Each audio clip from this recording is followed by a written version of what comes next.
não é isso? Exatamente. Então, desse ponto de vista, nós não fomos um cachorro, uma barata, né?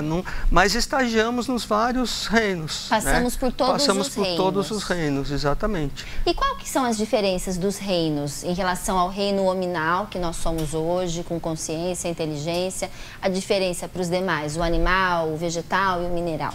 Na verdade, assim, o princípio espiritual, quando é criado por Deus, Deus o coloca, digamos assim, faz ele estagiar, acho que é o termo adequado, começando pelo átomo.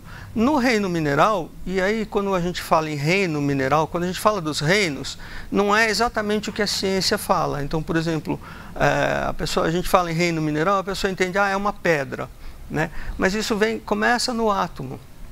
Então, é apenas didaticamente, reino mineral, reino vegetal. Então, vegetal não são só os vegetais, né?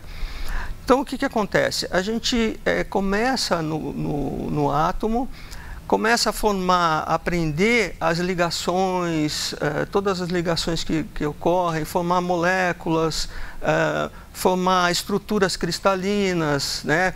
Depois vai estagiar em estruturas de carbono, né? Aí chega um determinado momento, nessa evolução, né, que o princípio espiritual vai aprendendo, evoluindo, em que ele aprende a absorver e manter o fluido vital. Nesse momento, ele passa a ser vida, em termos biológicos. Passa a ser um espírito. Não passa a ser um espírito. Ele ainda é princípio espiritual, né? Ele ainda não é individualizado, mas biologicamente falando, ele passou a ser um ser vivo, né? Então, essa é a passagem do reino mineral para o reino vegetal, que a gente chama.